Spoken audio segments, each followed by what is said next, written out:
Bwana asifiwe. Bwana asifiwe tena. Ndugu zetu wa Tanzania kwema? Wakenya habari zenu?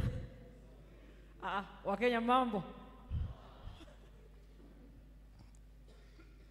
Asante. Nitachanganya lugha zote nazo zielewa. Naona ni kama hao wachungaji kutoka Tanzania sasa wanatuharas na Kiswahili. Wanakipeleka mbio sana. Maneno mengine yanatupita. Nimeshika neno moja limenipita tena. Mchungaji alikuwa anazungumzia temperaments. Sijui ameziita nini. Kuna neno ametumia. Lakini cha kwetu mtakielewa. Ni rahisi sana. Niruhusu nifanye ombi fupi, alafu tuendelee. Our Father who art in heaven, we are gathered here this day to hear you speak to us. We are more than blessed to be alive today. And as we continue to feed from your word, may your Spirit deepen our understanding. This is our prayer in Jesus' name. Amen. Our subject is leadership. Somo letu ni uongozi. And the theme I have given it is leadership amidst tears. Leadership amidst tears. Tutapozidi kuendelea tutaelewa kwa Kiswahili tunazungumzia nini. So once again, our subject is leadership, and our theme, I have given it leadership amidst tears. For today on Monday, our topic is understand your leadership environment. Understand your leadership environment. Mchungaji wetu, nitafsirie tu hiyo peke yake. Elewa nini? Kweli. Elewa mazingira yako ya nini? Ya uongozi. Ndilo somo letu la siku ya leo. Nitasoma fungu kwa Kiswahili na kwa Kizungu. Tutatumia Mathayo 13 mstari wa 24 hadi 30. Matthew 13 verse 24 to verse 30. Another parable he put forth to them, saying, the kingdom of heaven is like a man who sowed good seed in his field. But while men slept, his enemy came and sowed tares among the wheat and went his way. But when the grain had sprouted and produced a crop, then the tares also appeared. So the servants of the owner came and said to him, Sir, did you not sow good seed in your field? How then does it have tares? He said to them, an enemy has done this. The servants said to him, do you want us then to go and gather them up? But he said, no, lest while you gather up the tares, you also uproot the wheat with them. Verse 30, let both grow together until the harvest. And at the time of harvest, I will say to the reapers, first gather together the tares and bind them in bundles to burn them, but gather the wheat into my barn. Allow me to do a second passage, verse 37 to 43. He answered and said to them, he who sows the good seed is the Son of Man. The field is the world, The good seeds are the sons of the kingdom, but the tares are the sons of the wicked one. The enemy who sowed them is the devil. The harvest is the end of the age, and the reapers are the angels. Therefore, as the tares are gathered and burned in the fire, so it will be at the end of this age. 41, the Son of Man will send out his angels, and they will gather out of his kingdom all things that offend, and those who practice lawlessness. 42, and will cast them into the furnace of fire. There will be wailing and gnashing of teeth. Then the righteous will shine forth as the sun in the kingdom of their Father. He who has ears to hear, let him hear. Mutaniruhusu nisome tena haya mafungu kwa Kiswahili, alafu tutaanza somo letu kwa Kiswahili. Mathayo 13. Tunafanya hivi kwa ajili ya watazamaji wetu ambao wengi huenda wasielewe Kiswahili, na wale ambao tuko nao hapa ambao ni Waswahili. Mathayo 13:24 hadi 30. Akawatolea mfano mwingine akisema, ufalme wa mbinguni umefanana na mtu aliyepanda mbegu njema katika konde lake. Lakini watu walipolala, akaja adui yake akapanda magugu katikati ya ngano, akaenda zake. Baadaye majani ya ngano yalipomea na kuzaa, yakaonekana na magugu. Watumwa wa mwenye nyumba wakaenda wakamwambia, Bwana, hukupanda mbegu njema katika konde lako? Limepata wapi basi magugu? Akawaambia, adui ndiye aliyetenda hivi. Watumwa wakamwambia, basi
asante.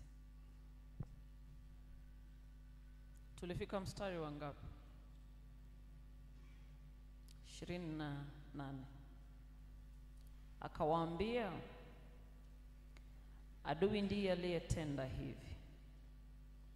Watumwa wakamwambia, basi wataka twende tukayakusanye? Akasema, la, msije mkakusanya magugu na kuzing'oa ngano pamoja naye. Viacheni vyote vikue hata wakati wa mavuno. Na wakati wa mavuno nitawaambia wavunao, yakusanyeni kwanza magugu, myafunge matita mkayachome, bali ngano ikusanyeni ghalani mwangu.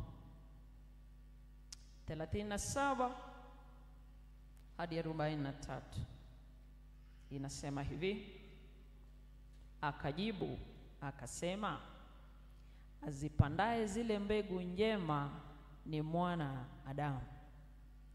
Lile konde ni ulimwengu. Zile mbegu njema ni wana wa ufalme, na yale magugu ni wana wa yule mwovu. Yule adui aliyeyapanda ni Ibilisi. mavuno ni mwisho wa dunia, na wale wavunao ni malaika. Basi kama vile magugu yakusanywavyo na kuchomwa motoni, ndivyo itakavyokuwa katika mwisho wa dunia. Mwanadamu atawatuma malaika zake, nao watakusanya kutoka katika ufalme wake machukizo yote na hao watendao maasi, na kuwatupa katika tanuru ya moto. Ndiko kutakuwako kilio na kusaga meno.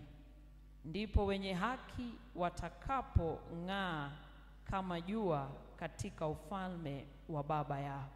Mwenye masikio na asikie. Mnasemaje kwa neno la Bwana? Mafungu haya ndiyo tutakayotumia kwenye somo letu la uongozi kuanzia leo hadi Ijumaa. Gracious Lord, thank you. We cruise through the pages of your Holy Scriptures. Holy Spirit, open our understanding is our prayer in Jesus' name. Allow me to say, the first passage, Matthew 13:24-30, is a parable of the tares. The second passage, from verse 37-43, is an explanation of the parable of the tares of the field. Now Christ says that the sower is the Son of Man. The field is the world. The good seeds are the sons of the kingdom. The tares are the sons of the wicked one. The enemy who sowed them is the devil. The harvest is the end of the age, and the reapers are the angels.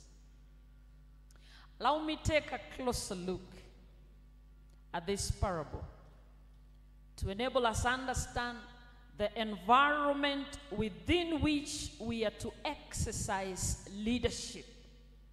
Tuangalie hili somo kwa kina ili tuelewe mazingira ya uongozi. Roho ya unabii inasema, spirit of prophecy, the field signifies the church of Christ in the world. Roho ya unabii inasema kwamba uwanja unaashiria kanisa la Bwana kwenye ulimwengu. Ndugu zetu wa Tanzania, mnanipata kweli? Nisipotee sana mkalala. The parable is a description of that which pertains to the kingdom of God, his work of salvation of men. And this work is accomplished through the church. Kwamba mfano huu unaelezea kuhusu ufalme wa Mungu, kazi ya wokovu wa wanadamu, na hii kazi inafanywa kupitia kanisa. Ya Kiswahili nimejaribu. Tunaelewana washiriki kweli? Asante. It is true, the Holy Spirit has gone out into all the world. Everywhere it is moving upon the hearts of men. But it is in the church that we are to grow and ripen for the Ghana of God. Ni kwamba ni kweli Roho Mtakatifu ameondoka, yuko ulimwenguni na anatembea kila mahali kwenye mioyo ya wanadamu. Lakini ni katika kanisa tunapaswa kuwa na kukomaa kwa wakati wa mwisho atakapokuja Kristo kukusanya wanawake. Bwana asifiwe. Nafikiri mchungaji amezungumzia kanisa hapa. Within the same church environment, katika mazingara hayo ya kanisa, the devil has sown tares which represent a class who are the devil has sown tares which represent a class who are the fruit or embodiment of error or false principles. Katika hii kanisa ama mazingira ya kanisa, shetani naye amepanda magugu ambayo inaashiria wale ambao wamepotoka ama wanasimamia mafunzo yaliyofanya nini? Yaliyopotoka.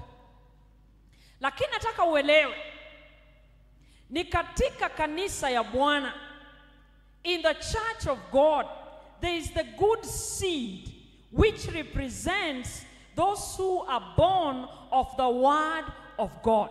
So tuko kwenye kanisa ya Bwana. Tunapatana wana wa Mungu. Kanisa ni ngapi? Kanisa ni ngapi? Kanisa ni ngapi? Moja. Kwenye hii kanisa tuna wana wa Mungu. Hapa ama humu ndani kanisani pia tuna wana wa nani? Wa shetani.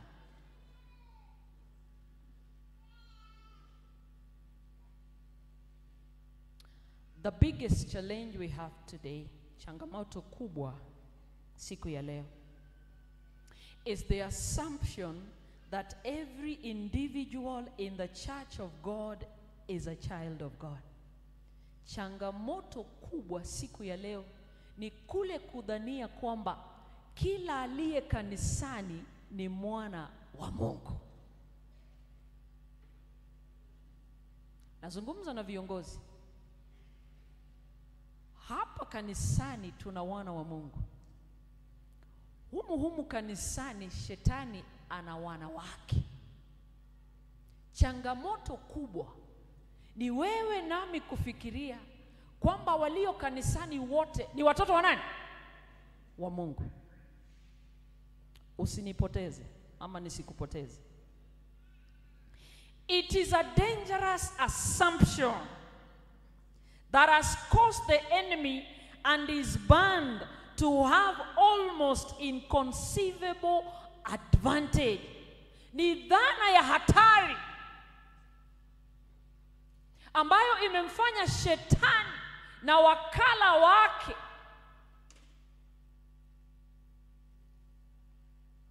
niruhusu nishereheshe Kiswahili hapo, kuwa na advantage kubwa zaidi.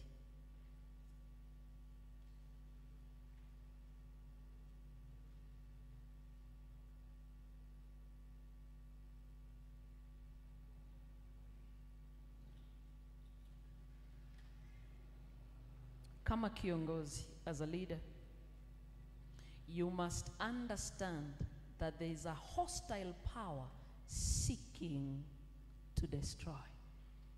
Elewa kama kiongozi, katika mazingara ya uongozi kuna nguvu ambayo ni ya kishetani inayotaka ama matakwa yake ni kuharibu.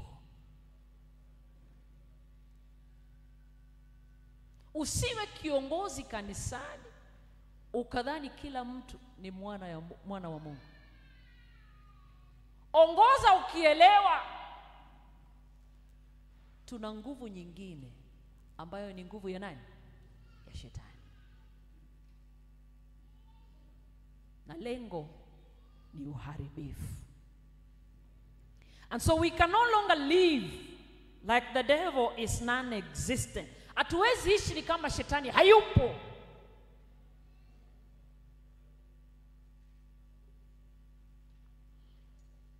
Nasikia Wakristo wengi wanasema hivi: mimi siamini uchawi.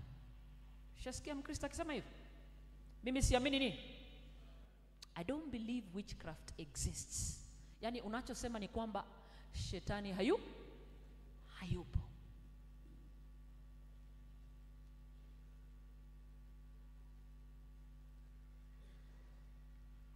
And when he comes, anapokuja, anakuja kuiba, he comes to steal. Anakuja kuua, he comes to kill.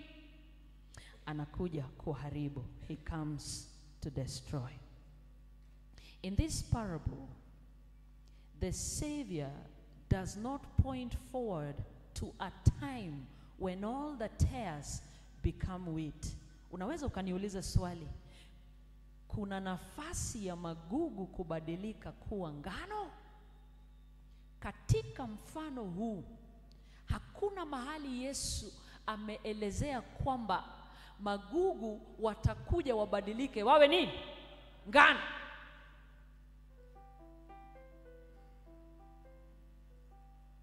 There is no point in the parable where the tares will one day change to be the wheat. And so wheat remains wheat till the harvest. Ngano zabakia kuwa ngano mpaka wakati wa mavuno. Tares remain to be tares till the harvest. Magugu yanabakia kuwa magugu hadi wakati wa nini? Wa mavuno. Usidanganyike. Hakuna mahali katika mfano huu magugu walibadilika wakawa ngano. Nasema nini? As a leader, you must be cognizant of the fact that the agents of the devil are present in the church of God. Kama kiongozi, lazima uelewe ya kwamba wakala wa shetani wamo wapi?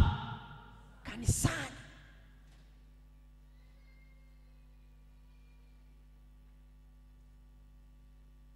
Tunazungumzia uongozi kati ya magugu. Uongozi kati ya nini? Ya magugu.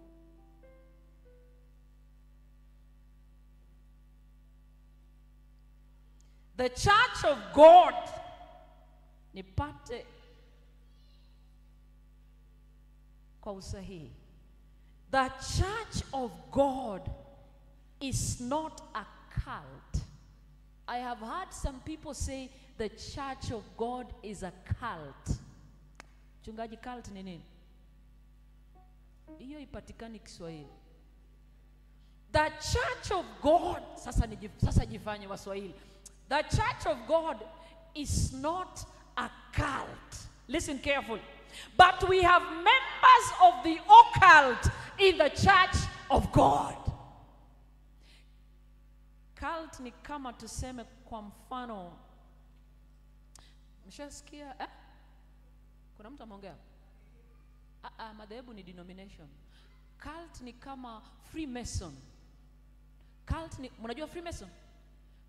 Cult ni kama Illuminati. Mnajua Illuminati? Wacha niongee na Waswahili huko. Unajua nyinyi mkielewa basi natosheka kwamba nimehubiri. Sababu shida yangu hapa ni lugha. Nyinyi hata tukiongea Kiswahili mbaya tutapatana. Nyinyi tu ndio shida yangu. Mfano wa cult ni kama Freemason, ni kama Illuminati. Watu wanasema kwamba kanisa ya Bwana ni cult. Sasa nasherehesha kizungu hapa, kwa vile hatuna neno la cult kwa Kiswahili. Kwamba kanisa ya Bwana ni cult. Nasema hivi, kanisa ya Bwana sio cult, bali kuna washiriki walio katika cults hizi ambao wako kwenye kanisa ya nini? Kwa hivyo vita yetu sio na uongozi wa kanisa. Vita yetu sio na kanisa. Vita yetu ni na magugu walioko kwenye nini? Kanisa. Usisikike ukisema kwamba the church of God is a cult. The church of God is not a cult, but we are dealing with members of the occult in the church of God. Kumbe mnasikia kizungu, mnanidanganya nyinyi. Vile mnatingiza kichwa. Ni roho. Asante. And so when I talk about the church, I do not mean the great cathedral. I do not mean the national establishment. I do not mean the various denominations. Ninapozungumzia kanisa ya Bwana, simaanishi majumba makubwa, simaanishi great establishment. Great establishments, tuseme vipi? Misingi mikubwa. Sisi ni wa Sabato. Sisi ni wa Katoliki. Sisi ni haya makanisa mengine mnaitanga nyenye walokole. Mimi ni mnoma. Sisi ni walokole. Hapo nimefika mbali mchungaji. Simaanishi haya. Sizungumzi madhehebu ninaposema kanisa ya Bwana. Nipate kwa makini. I am talking about the people who love God and keep his commandments. Ninapozungumzia kanisa, nazungumzia wale ambao wanampenda Mungu na wamezishika amri za nani? Za Mungu. Nazungumzia hiyo kama kanisa.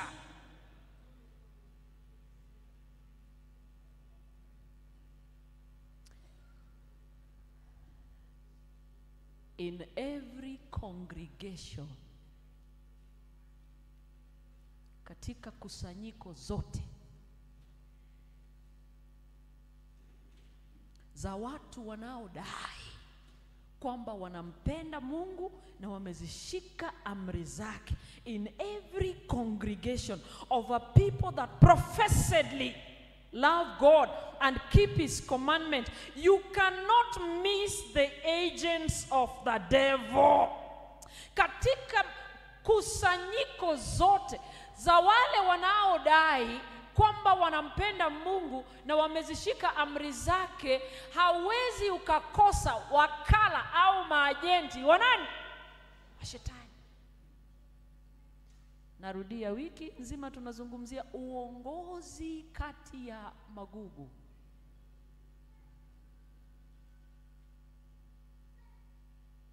Ni dhana potovu kufikiria kila aliye kanisani ni mwana wa nani? Mungu. Karibu na malezi. And so we lead and interact with members of Illuminati. Tunaongoza na tuna interact, tunatangamana. Tunaongoza na tunatangamana na walio wa Illuminati hapa kanisani. Tunaongoza na tunatangamana na watu wa Freemason hapa kanisani.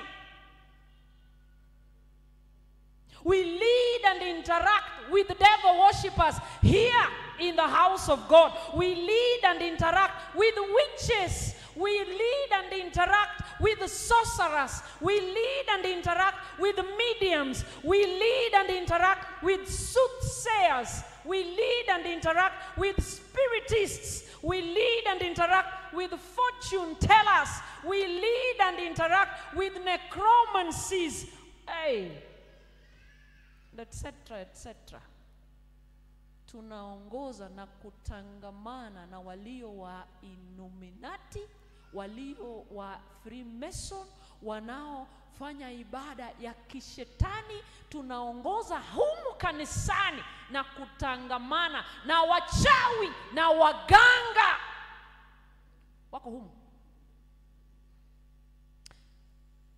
Kwenye vikundi vyote vya wimbo wako ndani. Narudia. Sasa ninakuumiza. Wako kwenye kwaya zetu zote. Hutakosa. Si kila mtu amepanga hapa kuimba ni mwana wa Mungu. Tuna wachawi hapa. Tuna wateja wa wachawi hapa.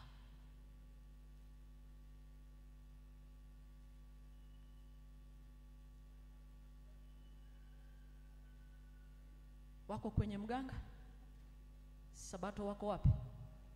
Kanisani. Wanawatembelea waganga, Sabato wako kwenye church boards. Wanawatembelea waganga, ndio viongozi. Wako Illuminati, ndio viongozi kanisani. Hayo ndio mazingira ya uongozi. Elewa mazingira haya, na isikushtue.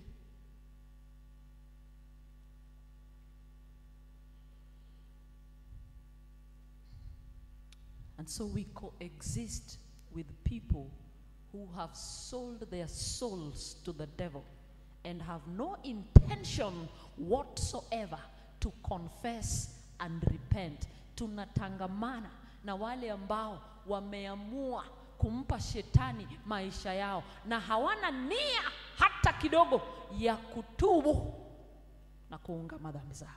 Hawana nia. Ni magugu hadi Yesu atakapokuja.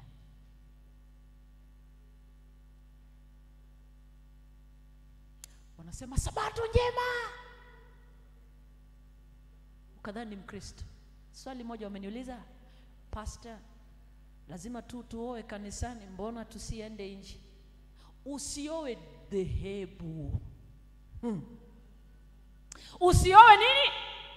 Usioe dhehebu. Manake kwenye dhehebu kuna Illuminati. Kwenye dhehebu kuna wakala wa Freemason. Kwenye dhehebu kuna wateja wa waganga. Kwenye dhehebu kuna waganga na wachawi. Wamo humu. Usioe dhehebu.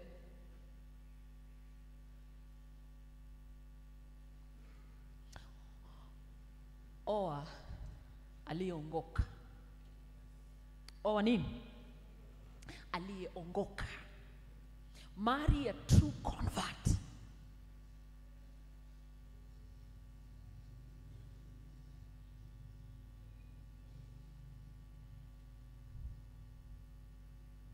They bear Christ's name while they deny his character.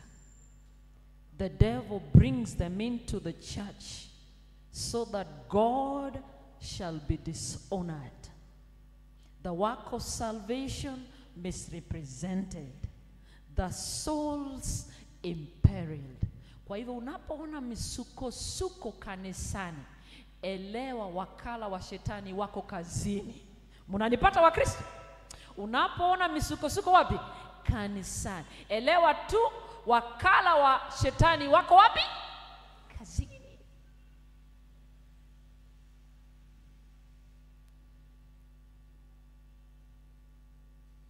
Sasa hizi wamekaa wananiangalia.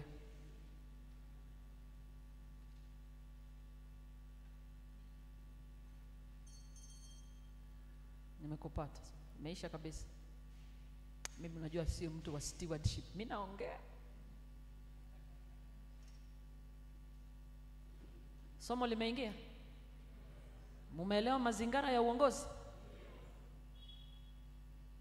Sije hapa ukaishi ukawa katika uongozi ukidhani kila mtu ni mwana wa nani? Tuna wakala maajenti wa shetani. Hawatoki ng'o mpaka Yesu atakapofanya nini? Manake wana kazi yao.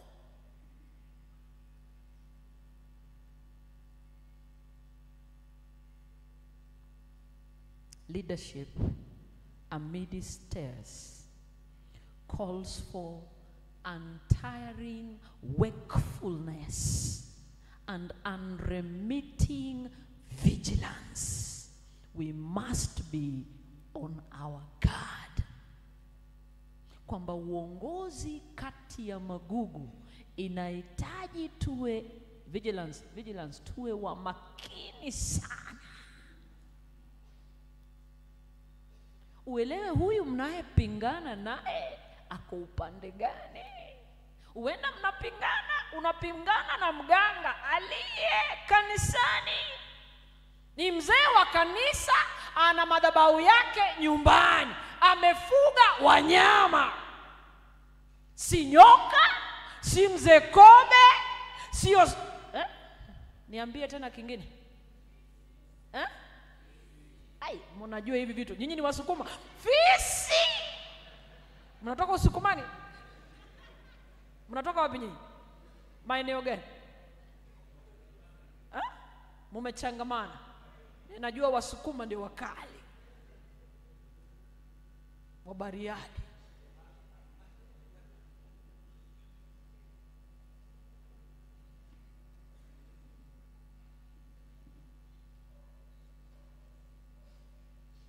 Kuna mahali ingine hapa Tanzania inaitwa nini?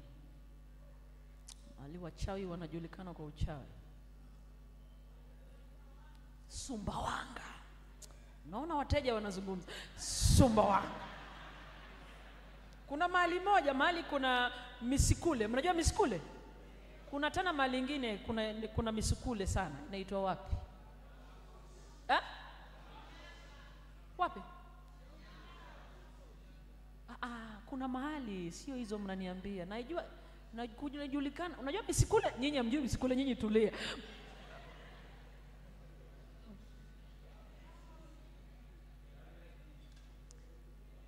Na hao watu wanapatikana. Hilo ndio somo letu ya leo. Unapoingia uongozini, elewa mazingira imechangamana. Tunayepatana wa Kristo sio wote ambao wanajiita wana wa Mungu ni wana wa Mungu. Tuna ngano na tuna nini? Magugu. Elewa. Kwa hivyo kiongozi yeyote atakayeongoza katika kanisa la Bwana yopaswa kuwa makini sana. Usije ukapiga vita vya kimwili ilhali unapaswa kupiga vita vya nini? Vya kiroho. Manake wakala na maajenti wa ulimwengu wa giza wamo hapa. Hawatoki, hawabanduki hadi Kristo atakapofanya nini? Jamani, Bwana awabariki.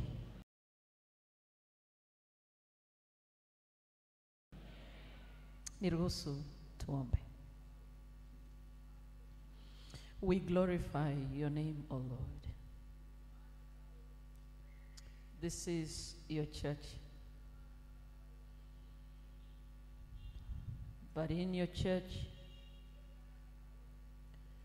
we have the good seed that are your children. But we also have the tares that are the children of the devil. We acknowledge the fact that they will continue together until the harvest time. So we are exercising leadership amidst a heavy presence of the agencies of the world of darkness. We pray that we will be vigilant. We pray that we will be on our guard. We pray that we will not fight a war that is physical for what should be spiritual. We pray you will give us the spirit of discernment to know who we are dealing with. We pray for strength, courage to be able to lead your children to eternity amidst the opposing powers of darkness.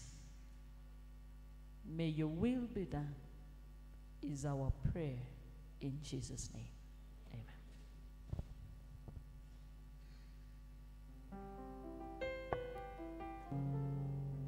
Amen.